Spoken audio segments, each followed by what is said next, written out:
Hey, this is Richard, and I am here with Lauren at Brooklyn's 20-sided store. So for the one and only time ever, we are actually live from New York. What? Yeah. It's Wizard Killers. Yeah, like, you know, as a child of the 80s, I was like trying to find excuses to come and say that. Live from New York. It's New York. It's 20-sided. It's Wizard Killers. Anyway, hey, this is Richard. And I am here with Lauren Bilanko of the 20-sided store. And we are here to talk today about making your game store ready. Wizard Killers is a great little show, part of the Plus One Experience Network, which even though Tony is sitting right here, I'm not going to try to repeat the whole Tony Vicenstiel. Down the intro to the top because you said make your game store ready. Live on air. My boss is critiquing business advice too on how to open your own game store if you want. Yeah. I mean, wait. I got Tony. Use live audience back here. Hello, everyone. As I shut Tony just right on down. And Wizard Killers is a stream all about new publishers learning basic skills for becoming indie publishers. And the one we're going to talk last time we got to talk to Mark Shepard about what to do when Kickstarters don't work, and what to do to help them make sure they do work in advance, and also what to do when things don't work out. Today we're talking to Lauren Bilanko about making games ready to sell in stores. And this is something Lauren, I know, is passionate about, that we have talked about. When I was first starting publishing, Lauren could have gave me a massive, fantastic info dump of everything I needed to keep in mind about making covers, making back cover copy, making sure that things were ready to bring to the 20-sided store so that Lauren and the team here could understand what they were selling and how to get it into the hands of customers. And so today we're going to talk a little bit with Lauren about making stuff ready for stores. Thanks for joining us. And I'm going to just let Lauren introduce herself. Hi, everybody. I am Lauren Bilanko, owner of 20-sided, co-owner of 20-sided with my partner, Luis, who is not here today. It's just me and Richard. And yes, I am very excited. And thousands of us back here in the live audience today here at 20-sided. I knew there's that a huge Tony crowd over coming there. up from Philadelphia to be with us was going to cause problems, but it's fantastic. Yes, well, I am so excited to be on the show, and I am really excited to help all of you think about the end goal of your games while you're in the early stages of production, because I think a lot of times we are so worried about our game and getting it out there into the world that we forget some of the necessary things that kind of need to be part of that process that are really great to start thinking about earlier than after everything has already been gone to print and things like that. So some key things to think about before you go to print and before you spend all that money to help us sell your game and help you get that game out there into the world. That's what we do as a retail store, is we are your front lines for reaching new audiences and new faces and really being able to get your hands into people who maybe have never even heard of a role-playing game before. Lauren, could you start by just telling us a little bit about the 20-sided store and where it kind of like started, where it's come from, You recently had a move of locations only Yeah. just down the block, still in Williamsburg, Brooklyn. So far. So far. But like, so kind of so far, sort of, how did you guys get started? Because I know that's a great story in and of itself. Yeah. But how did y'all get started as a store, and how did you get interested in indie games? Well, gosh, okay, it's like a big question. I'll try to keep it short because I can talk a lot, but Lauren and I are friends for a reason. Yeah. So we started off as a place for people to get together to play games. Originally, my partner Luis was running Magic the Gathering, and so at a co-working space every Friday night they would get together and run tournaments.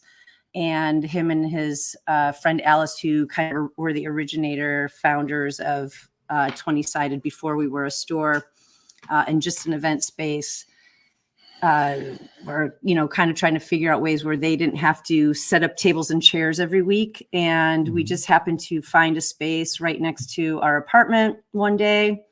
We opened it. It was not a planned thing by any means. And but since we did have a storefront, I was now I was involved in this endeavor. My family comes from a background of coffee shops and different places where we create environments for people to hang and get together and meet different people.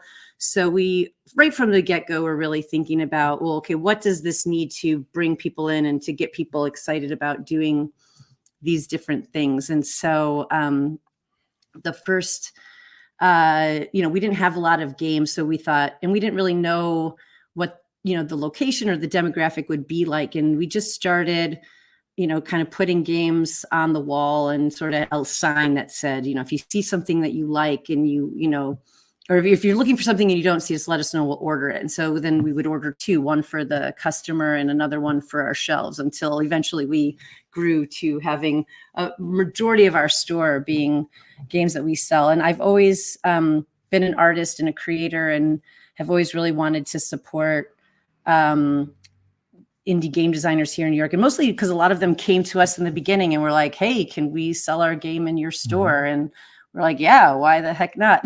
And so it just kind of all came to be, coming out of that community aspect of like, oh, you can come here and we can sell your game, but you can also run your game and, play test your game and get to meet other people in the community and get feedback and make more games. And, just kind of happened very naturally. I would say it wasn't something we planned to do at all. It just sort of grew out of just us doing things that we love. So Awesome. yeah. So you and I think when I first started publishing, you kind of took me aside and was just like, hey, I know you want to sell us games. Here's some things you need to know.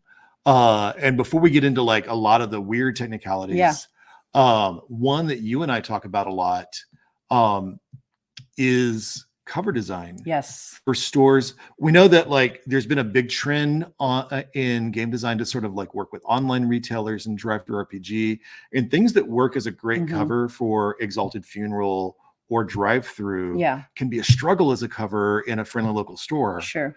And that's because of display racks. Like suddenly you're not just looking at a picture of the cover online, you're looking at a display rack. And you also sell a lot of games online. Yes. You're a great online retailer.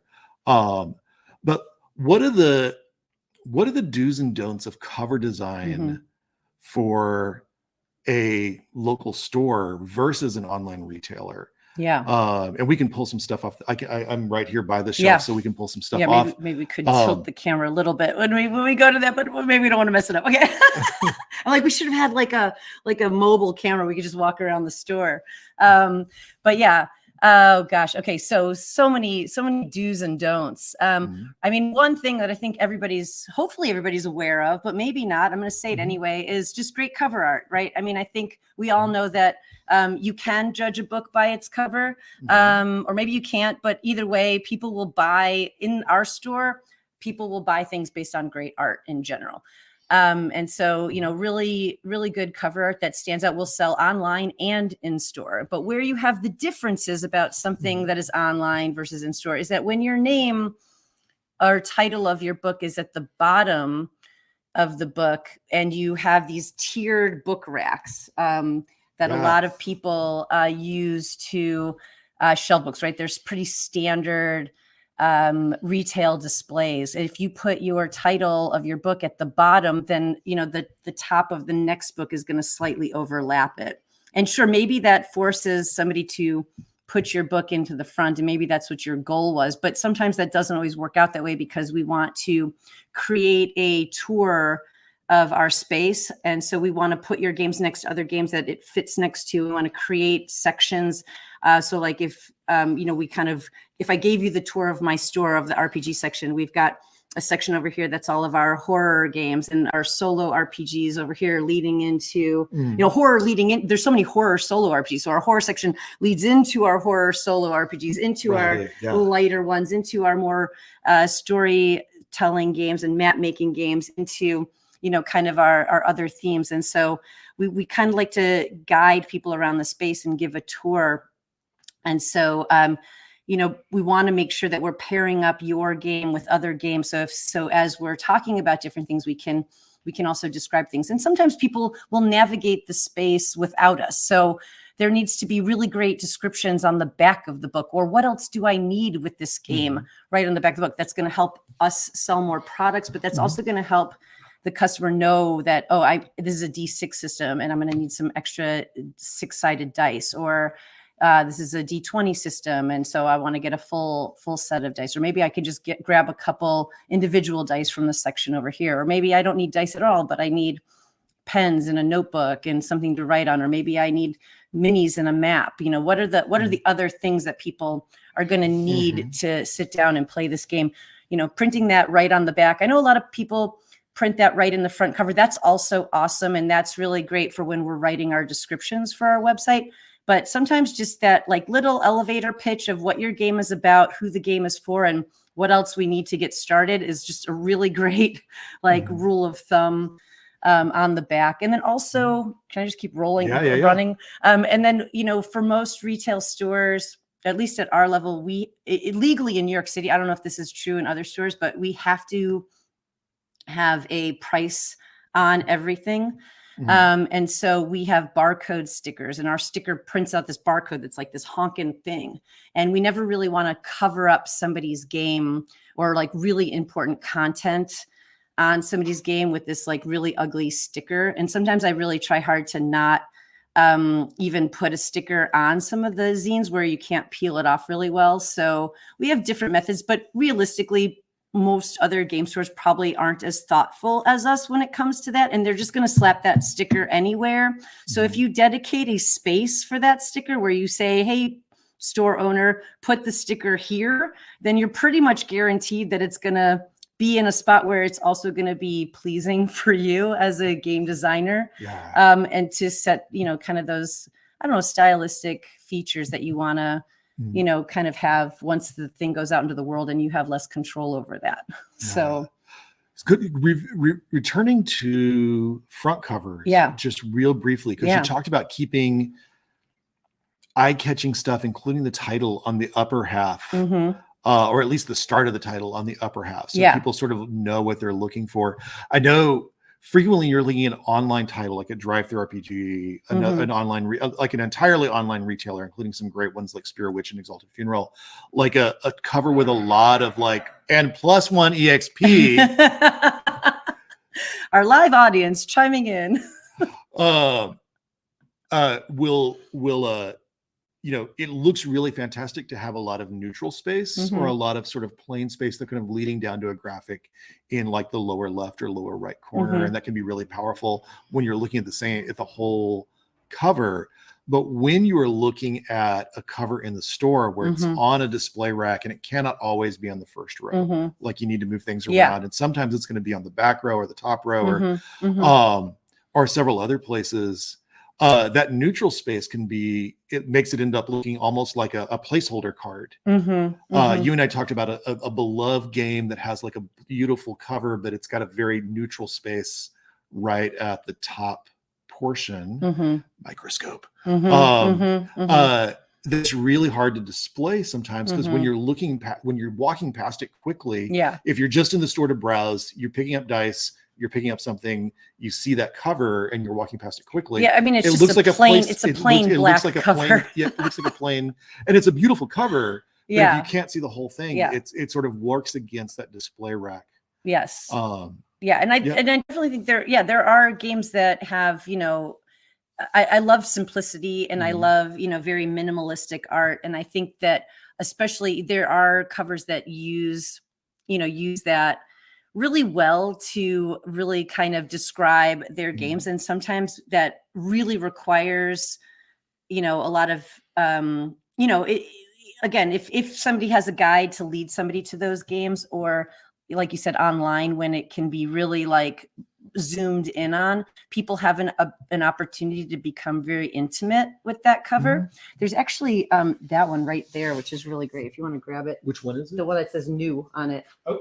Like this one, I think is so beautiful. Yeah. It's so beautiful. And I'm going to actually grab the other one. Oh, yeah. Pull it out of the sleeve. Oh. So I put sleeves on them so we can sticker them and stuff. But so I love the art on this. But even like on this, like you can't, the name, maybe, I don't even know if I can even angle it in a way where you can even see it. It's like imprinted in. This game really asks you to become very intimate with it. Like there is nothing here. I mean, right now, I honestly don't remember anything about it. But, I can start to flip through it and see all the amazing stuff and how beautiful this game is. It's really a stunning, but this stunning will book. not sell on its own. Like this is going to require somebody picking it up and handling it and really flipping through it and being very intimate with it. And that's awesome. But it's not going to, and that's a stylistic choice, but I don't know that that's necessarily a way to get a lot of impulse buys or quick sales with something. And so, like I said, that's a stylistic choice. I do believe that this is really beautiful, but I do also think that had they even just filled in the title here with like a little black or any other color, they could have still done the indentation in, or whatever, but like, gosh, and I don't think it would have taken, and I don't think it would have taken away, and it is on the top, know, and then maybe just a little paragraph of just what is this? Like, because I have made this, I hate to call it a mistake because it's going to definitely be, but for me, it was definitely a mistake because I did not realize what I was doing, where I just left the back cover blank. Yeah. Like if I only sold role-playing games and I didn't sell any other books of any other kind, then in context of everything else, it would be probably fine because people would pick it up just as an art piece. But in the sense that I do have other books, I've got, tarot books, and I've got, I do have art books, and I do have other things. Somebody who comes in here who's never played a role-playing game before is not going to know what this is, or they might get it and then be either, pleasantly surprised or disappointed that it wasn't what they expected. So things like that. I think I wanted to talk before we could get, and Brandon Butler has asked a really great question in the YouTube chat, and we're going to get to that in just a second because that is something that was sort of on the agenda to talk about. But I want to talk a little bit about back covers before we get there. Yeah, because back covers help customers, especially Tony and I work booths at PAX Unplugged, and Tony works booths at Gen Con, where there's there's super invested, super focused customers and super focused people behind the booth that often include the designer with a lot of information. Yeah. But in the store, you may have an employee who's super into magic and board games. Well, either way, doesn't know RPGs well. We're ordering every single week new indie RPGs. There is absolutely no way that everyone in my store can be caught up on all of them. Yeah. Especially like the minute they come in. We do try to, I have somebody who writes the descriptions for our website, and I do try to get every one of our staff on all of our shifts to, just keep themselves updated with at least the descriptions, or, and they're all really good about walking around the store and picking up something new and, reading through it and checking it out. having demo copies of stuff is always really great. And I know through, we're part of Bits and Mortar, so we can get, free copies of stuff to read through and stuff like that. But it's time consuming, and we just sell through stuff, hopefully so fast that we don't have time for that. So the more that information could be even a cheat sheet for us to remember, like sometimes maybe I did read through it and now I just don't remember. Like just with that book that I just described, I just looked at the front page, and right in the front page, it reminded me that it was a world building game. And so then I have enough to go on to just jog my memory to do the sales pitch. But if I can't find that information that quickly, it does kind of jog the interaction that I might be having with the customer, that makes me look like I don't know what I'm talking about and makes me untrustworthy as a salesperson. So, even if something is, written on the back of the book for the customer, it's also for us, to just be able to have a good handle, just to give us that little key cheat sheet of like, oh, right, this is what makes this game unique. This is what makes this game special. This is the thing that we want to highlight about this game and why it might be a perfect fit for the customer, because I want every one of my customers to go home with the game that they wanted, so that they want to come back for more recommendations for the next thing. So, I mean, right now, a lot of 20-sided employees are really hardcore RPG fans. Yes. And a lot of them are running games at the store as demos. But that doesn't mean they necessarily remember everything about every game the moment a customer picks it up and asks them about what it is. Right. So that back cover copy does so much for jogging memory. I know from just working booths a couple of times a year how valuable it is to be like, oh yeah, this is glancing at the title, glancing at the back cover, and having seen so many things in RPGs that I'm just like brain freeze. And then, this needs, and it's a lot of the things that off the top of your head, you don't remember that the customer might need to know. Like, oh yeah, this maxes out at 4 players. Right. Or this is definitely a duet. This works best as a duet. You definitely need 6-sided dice, or you need some custom dice. Like totally, like some of the Star Wars games and stuff, right? You send somebody home and they're like, then they buy all these regular sets of dice, and they get home and they're like, I can't use any of this dice that I just bought. And you're like, oh my gosh, sorry, I should have mentioned. Or like they come in and going like, oh, this is going to be a perfect game for my 6-player table. But that and the store employee might not even know to that. They might not even think to ask that. And then it's like really like, oh, this is a very specific 4-player game. Making sure that people who pick up the book are really clear about what they're getting themselves into, because there may be questions they don't even think to ask, and then a store employee might not even think to tell them. And you think about like board games now, they're so this has kind of become a standard in the gaming industry. If you look at like pretty much any tabletop board game, there's always like the runtime, the number of players, and then like the age. I think the age is, more for components and a lot of like legal stuff. So I don't know how important that is, unless your game really is geared towards a younger audience. But I do think, some sort of, I think the main things, that are pretty standard asks are, what else do I need? Who is this for? And how many players? And then, if is your game, something that's best played over a campaign? Is it best played over one session? How much prep does it need? Is this something that, you can pick up and play, just, without any prep? Because like we've got a lot of people, like I said, that have never run games before, are very intimidated about being dungeon masters. So if your game is perfect for those kind of audiences, I want to be able to direct people to those kind of games and give them a little bit of a stepping stone to get them more comfortable with, games that might require a little bit more prep or a little bit more guiding the story for their other players. So, all right. So I think, should we answer questions? Let's, because Brandon jumped ahead and got into the question I was going to ask you next anyway. Okay. Which was working with your local store. When people approach you, and we'll talk a little bit about distributors and making sure people understand IPR and bricks and clicks. I got you. Bits and mortar.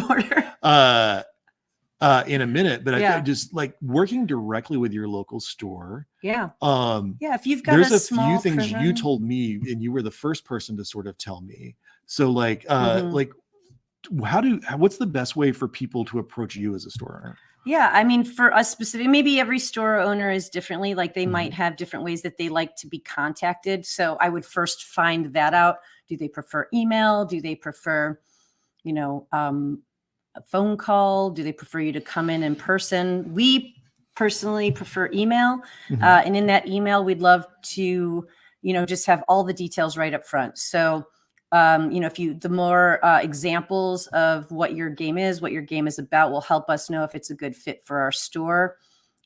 Typically, we don't purchase anything with less than a 50% markup. I know that sounds crazy for people who are making games, but that's really like a low margin for retailers and for wholesalers and manufacturers. So when you are creating your game and you're thinking about how much you should sell your game for, you want to factor in, all of the markup. So, when you're selling to a wholesaler, you're going to sell in chunks instead of selling individually where you're selling one at a time. And then that wholesaler is going to sell in smaller chunks to a retailer who then again is going to sell individual games. And so at each one of those tiers, everybody needs to be able to make their work in selling your game worthwhile and needs to be able to keep their business afloat. And there are business costs, all those things. So typically I would say, you take, your costs and, multiply it by 4 or 5, to come up with your MSRP. And then, divide that in half. And that's the price that you're going to pitch to a store if you're selling direct to a store. I think that's about right. Maybe there's been inflation, but that's usually how I think about it. It's been a long time since I've been on this. And Luis is my partner who usually handles this, but I used to always send emails out with like this breakdown of like all the costs, and I noodle those numbers a little bit, but when you're selling individually on your website, like, so if you're selling also, like I know Richard's selling his games also on your itch channel or your is it called a channel site, your itch site? My itch storefront. So it's storefront. And so I don't want to be selling Richard's game for more than Richard is selling his game for, because that makes me look bad. Like, oh, here's this retail store who's like totally jacking up the price on this game. So it's not in my best interest to have to mark up your game more than what you're selling it for. So, even though you might not need personally to sell it at that, margin, if you actually want to get your game into distribution and into retail stores and be able to do bigger print runs, you want to kind of think ahead in that pricing structure to be able to then afford to be able to do that. Because if you keep your prices really low for your game, you're also limiting yourself to only being able to sell your game yourself. And so we're all here to work together to help you sell your game. And that's kind of, I think, where that pricing structure sort of comes into play. Did I answer the question? Yeah. Okay. Okay, good. But email us and give us information about your game. And usually, we're, as a retail store, we're not going to buy one copy of your game. I think depending upon how much your game sells for, like if your game is $50 or more, we probably, for a role-playing game, we might only buy 4 at a time. But if your game is in the $20 range, we'll probably buy 6 or 8 at a time. And, as the quicker we sell it, the more we're going to reorder. So, I know Richard comes in and checks in with us once a week at this point to see, or once or every 2 weeks or something to see. It's like I know them. I know. Because sometimes, if you're not selling through, if you're selling through distribution, then we'll just like reorder it with our bigger orders that have smaller minimums, and we can kind of just, keep throwing copies of your game on. But if you're selling to us direct, sometimes we will forget to contact you. So I always tell indie designers who are selling to us directly to check in, even if you're not local, even just a call or email, and like, you know, in the beginning, maybe once a month, just to see how things are moving. And then from there, you'll kind of know sort of how quickly your game sells with us. And then you can kind of scale that to whatever duration seems appropriate to how we're reordering. And I think, you know, so for some games we sell them, you know, we sell out every week. Some games we sell out every month. If we're not selling your game, if we're not selling out of your game in like 6 months, then maybe your game's not a great fit for our store. Yeah.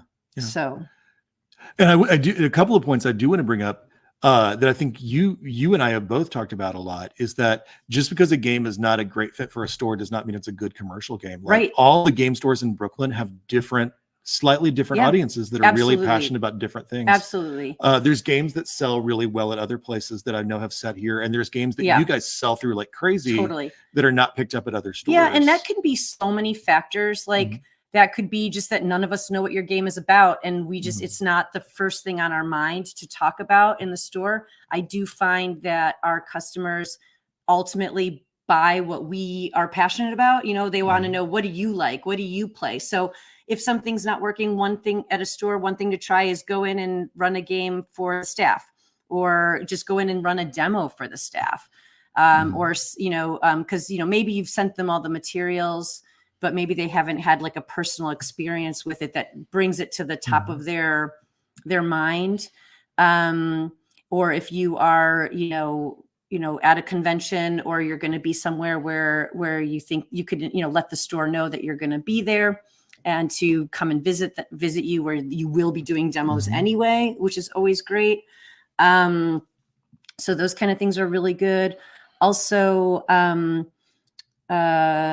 mean, here at 20-Sided, we offer a lot of opportunities for game designer spotlights. So there's so many times where we'll bring different game designers in to not necessarily even run the game, but just convention style, doing demos, just talking about their game on the retail floor, which is also just a great way to kind of how, like, and the reason I think about this, because I think about like my parents, they manufacture scone mixes, and they would go and they would bake the scones up, and they would get people to try them. Right. So it's the same idea. Like, you have this mix in a box, people don't know what it is. They don't know what it's going to taste like, but you give them a sample of it, and everybody's like, oh, that's really great. I want more of that. So I think, you know, just being able to, you know, make a personal connection with people. So we find that, like, a lot of times indie game designers will put this huge push into their Kickstarter, and they'll do all their marketing during the Kickstarter. And then a year later, their game will come out, and then now there's no hype around the game. And now we're left with no advertising on the manufacturer's end, right? So sometimes, like, if you get your game into a store, do a big Instagram push on your end, and we'll retweet it and back and forth, because you've already got your built up followers for your game. You know, if we can bounce off of that and then repost that, then that little bit of like extra marketing little bump on both ends to say, hey, we just got into, you know, 20-Sided, go check it out, go buy it there, check out their store. You know, we're going to retweet that or repost that on Instagram. And that's going to also just kind of drive, you know, the audience and the followers to show. Because a lot of times, like, if I'm posting all the time and advertising games all the time, like even on our Discord, the more things just keep coming from me, it just sounds like this sales pitch. But when we get the designers to pitch their own games in our show and tell channel, or, you know, we're retweeting their posts, for some reason, it just feels better to our customer base. Like, there's more of a connection there of like, oh, like I heard this from the designer. I want to support the designer through the store, you know, things like that, which also is just helpful both ways. You know, it's like, you know, and even if that person, you know, didn't necessarily get at it from that direction, you know, it's just, all of it just kind of, you know, it just works. So. And I think one other thing that Brandon mentioned, like working with the stores and getting things into the stores, is ultimately, as designers, we cannot have a personal relationship. I was really lucky to have you and Luis as friends when I started designing. It was really a fortunate thing. I'd done work for the store before. Not everybody has a local store that they have a connection with, and it's going to become eventually a struggle to have connections with more than a handful of local stores. Well, if anybody has any questions, I'm very easy to reach on Discord. Message me anytime. I'm totally happy to to answer questions like this anytime. Just throwing it out there. But yeah. Oh yeah. And but you were just mentioning working with places like Bits and Mortar and Indie Press Revolution. Yeah. Bits and Mortar is a digital distribution for stores to be able to share PDFs with customers who have bought the game. Yeah. If you have digital assets that go with the game. But I think it starts with getting getting your game into a distributor such as Indie Press Revolution. Yeah, because I think Bits and Mortar, I think you have to have an account with Indie Press in order you have to have a relationship with a distributor. Yeah. So I don't know that necessarily works for everybody out there, and that's totally okay. Personally, I mean, and I know other stores don't have this kind of capability, but if you do have a digital asset that you want to give away for free with your book, or actually we are also thinking about, and this is new, Luis wants to add, is to also sell PDFs. So if you are just a PDF publisher of an RPG, you can also reach out to us about that. We haven't started that yet, but it's something we can do. And we can also add assets to your game. So like Richard has a bunch, every time Richard comes out with like a new character sheet or something like an interesting new like free thing he wants to give away with one of his published books, we can just tag that onto his game. And so when somebody buys it through our in-store or on our website, it will programmatically shoot them an email with all the free assets. So that's a great way. I know like with, and I know a lot of game designers offer that already on your own websites, but, and that's always great too. But maybe having like a little QR code printed inside your book or something that lets people know that they can access that directly through you if that's something that you want to offer. But if you would like stores to offer that with purchase of the book, that, that's something we can do. I don't think that most retailers can do that at this point, but Bits and Mortar is amazing. And it is set up for, if you can get yourself into Indie Press Revolution or another small, because I think is Exalted Funeral also publishing or distributing books? Tony is distributing or is aiming to distribute specifically for the Zine Club. So also if you work with Plus One EXP, there'll be sort of a distributor relationship that's sort of growing right now. Yeah. Exalted Funeral, my understanding right now is they're working with ACD as their distributor. Okay. Yeah. So it handles the in-store distribution of their titles. we work with quite a few different distributors, big and small, for all of the RPGs that we get. I would say that we probably buy from like 3 or 4 different distributors regularly. And like I said, working with, for us buying through a distributor, we save on shipping because, typically if we hit, like a certain dollar amount, like $500 or $1,000 or something, we can get free shipping. So sometimes if you just have, if you're not local and you can't just like walk it over, it's a great way for you to save on shipping costs also. Cause I know, offering free shipping on like, 4 to 6 copies of a game can kind of add up if that's not already factored into your costs and things like that. So, if you can work with the distributor, then for us, just reorders are super easy.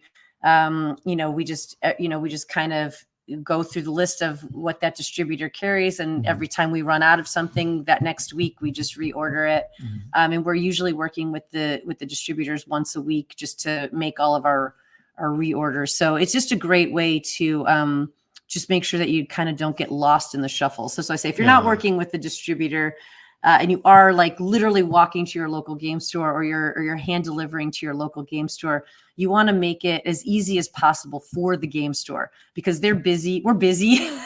Everybody's busy. We're all busy and we're all doing a lot of different things and working with a lot of different people. And the more reminders you can give us that you're excited to have your game in our store, the more excited we are to have your game in our store. And the more you're going to put yourself on the top of our to-do lists. So, yeah. So Brandon, thank you, because it led exactly into what I wanted to talk about. So yeah, great job.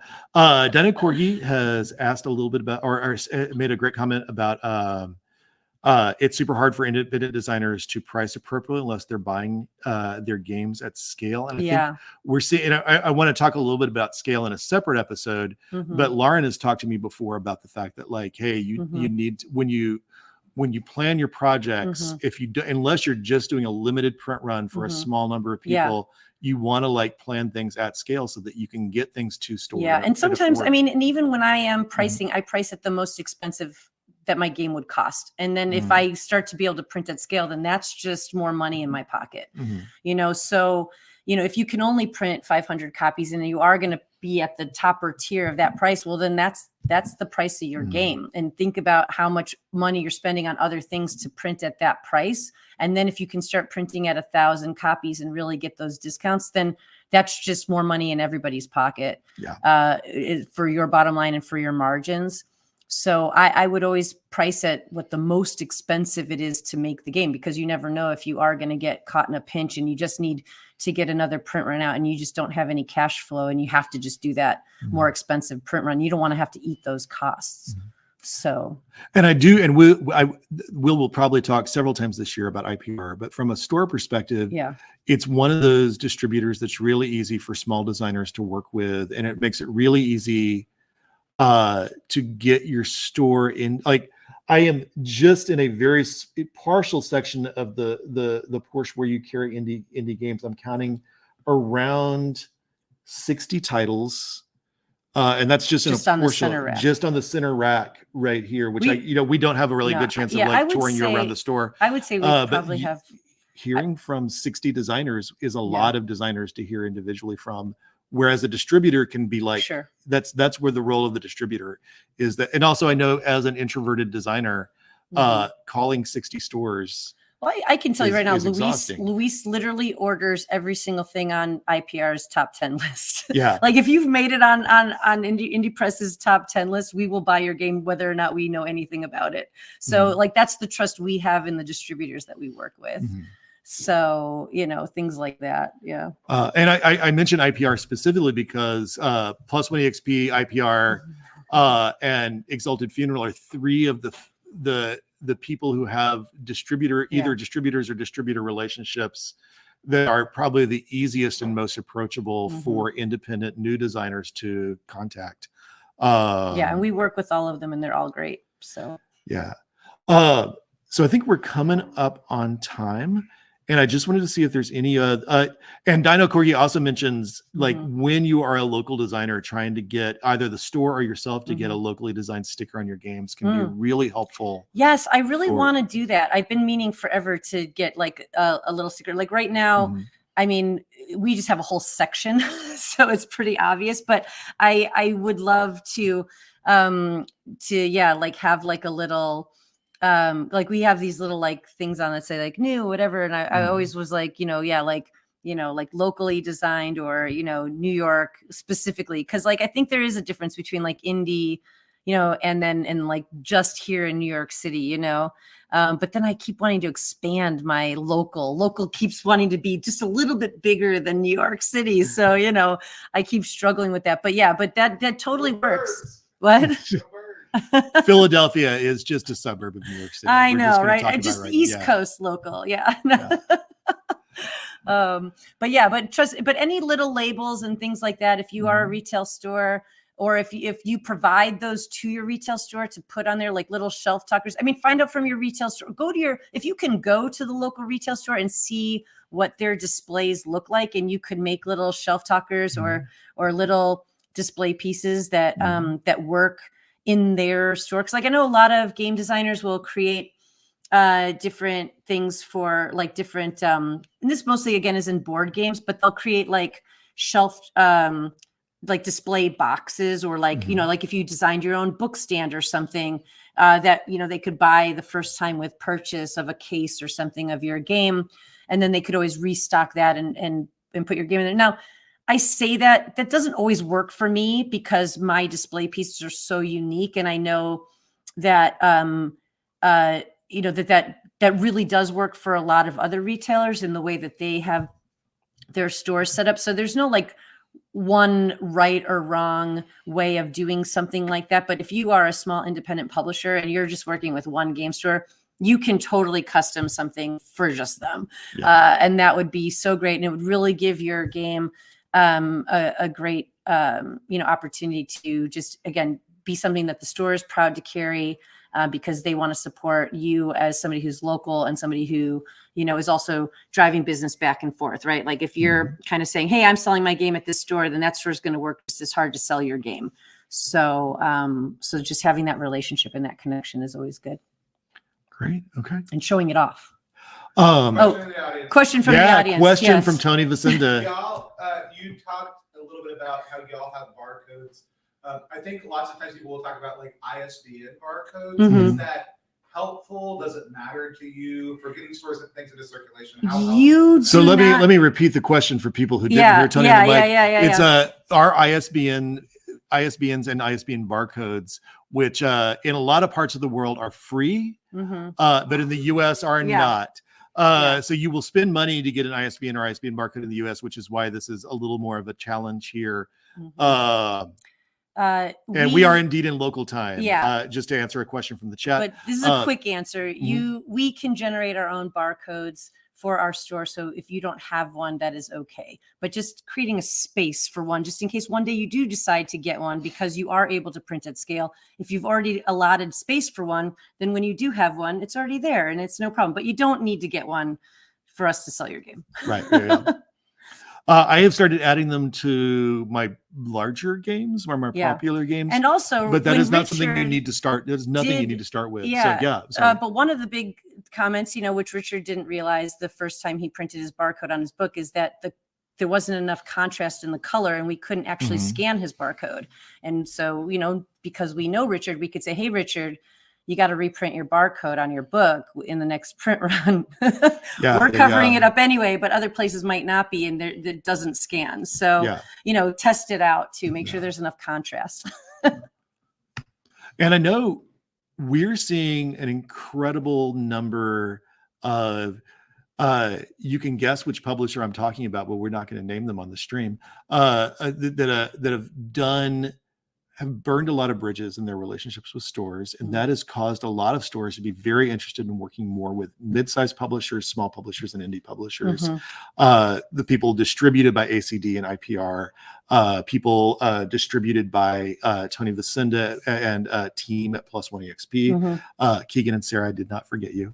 So I encourage people to really, you may walk into your local game store and think they would never talk to me, but the extent to which that can be a really thriving, healthy, useful relationship for both you and the store is fantastic. And also working with, and you'll take a little bit of a cut when you go with a distributor, but your distributor can get you into so many more stores than you could get into by yourself, just by having those existing relationships already.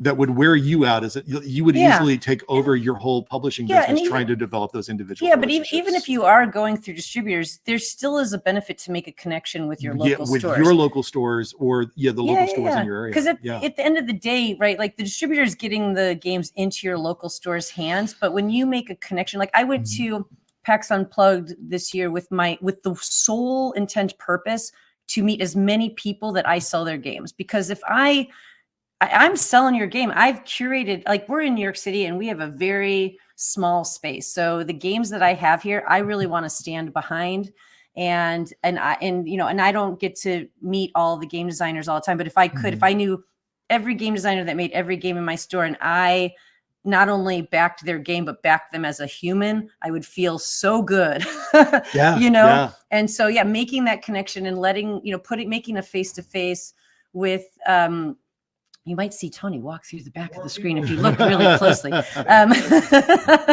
But making those connections is so important. And sure, maybe some store owners aren't that approachable, but their staff is, and they're there, and realistically, they're the ones on the front lines doing the selling. And if they like you and like your game, and you give them an opportunity to make a connection with you, then again, like I said, they're gonna, when somebody comes in the store and they say, oh, hey, I'm looking for this type of game, they're gonna go, I just met the creator of this awesome game that is perfect. That's exactly that.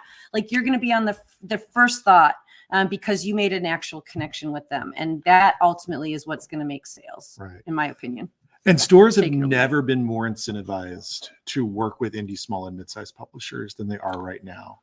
I think just in general, really, it's getting your hands on new, unique stuff, Mhm. you know, and knowing and trusting the people that you're working with to know your store, know the quality of games, like, you know, having even on a distributor level, like when we're working with distributors, you know, the bonus to working with a smaller distributor is that they know their products that they're selling, and they can give you much better recommendations about what they're selling. You know, you work with a really big distributor that also has like a million titles. Half of the distributors or reps that we're talking to don't really fully know, like they don't get to play all of those games. They don't really know exactly all of the games that they have on their roster, other than the little elevator pitch that they got from the game designer also. So we're all kind of working off of the same information. So the more that we can play the games and know the games and be able to really, you know, fit them best, or if you're working with distributors, then, you know, giving that information to the distributors so that they can pass that on to the retailers. But if you're working with a small distributor, they probably sought you out. Right. Yeah. So they already know you, they already know about your game, and they want you for a reason, you know? So, you know, there's, great incentives all around there. Yeah. Well, Lauren, thank you so much. Yeah. It's been fantastic. I mean, I get to talk to you at least once a week anyway. So, but it's fantastic to get to talk to you on camera. On camera, live. From New York. It's not even Saturday night though. It's Brooklyn. It's just Tuesday night. Yeah, from Brooklyn. It's Tuesday night. But thank you all. And JP had one closing question. I think we're going to get to JP Kubert. What are some favorite games adventures to recommend? Oh, yeah. My gosh. Oh gosh. Okay. Well, I mean, there's such a big genre. You can leave out everything I do because I'm going to recommend that on my own. What? Yeah, you can leave out anything I do, so you can recommend. I can leave out anything that you do. Yeah, well, what if I just talk about the games that I do? Yeah, you talk about I mean, because that is a bridge that a lot of stores are making, is to shift into becoming publishers. Yeah. Well, I mean, it wasn't a planned thing either. But I was like, you never need to create a system because, you know, there's so many great, amazing systems out there. And then I was creating a world that by hacking other systems so much to create the type of experience that I wanted, I inadvertently started creating my own game system. It is not published yet, but it is what I've been spending most of my time working on. But I think when I'm not working on my games, or should I just keep talking about my games? I'm working on like so much of my own stuff right now, and it's really hard. Mystic Aether, if you go to 20-sided website, you can click on the link and read more about it.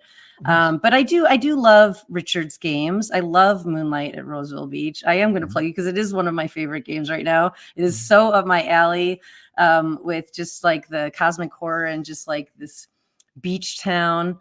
I love it so much. I love, what other games have I been really enjoying so much? There's so many. I could just like look out here at the full display of all the games. Tabletop As Gone I said, Mad. just in this one center rack, there are almost 60 books. Yeah. We're gonna be getting Linny in to demo their new version of Tabletop Gone Mad, which is super cool. It's like you're basically creating an adventure on Kickstarter right now. Yeah, doing Mad Libs. Elliot Davis, his Something Is Wrong with the Chickens game is one of my absolute favorites, and just created a new solo RPG, which is super fun. I'll just plug all the indie game design, all of our local New York indie game designers. Yeah, we just got to see Elliot at a meetup a couple hours ago. Oh my gosh. Who has Rom-Com Drama Bomb? Oh my gosh, I did not get to play that, and I meant to ask him how it went the other day. He just demoed it at the store the other day. And that one is like a 2-player, 3-player role-playing game. So again, like specific to a small number of people. So talking about rolling back to our earlier conversation. But yeah, you know, see, the first ones that come to my mind are all the people that I see all the time who are selling me their games directly. But there are so many good ones. Too many to name. Just go to our website and look at our top 20 RPGs. I would say we've curated a list of our top 20 bestsellers, and I think those ones are definitely in my. But maybe not some new ones. Some new ones might not be in there right now. So we've got so many new ones every week, and I'm behind. I'm behind on all the new RPGs in my store to be totally honest. So many good ones. So the link to 20-sided store is in the show notes, and I am still looking down at the screen because I'm looking at the chat, and I need to be looking up at the camera. Hi, Lauren knows what to do because she's a real streamer. Hi, I am Richard. This has been Wizard Killers. Thanks to Tony, Vicinda, Keegan, and Sarah for letting me do this monthly show on topics related to indie publishing. And everyone have a fantastic night. Thank you. Say bye. We're just going to wave Bye. at the camera till I press Yay. end stream. Bye.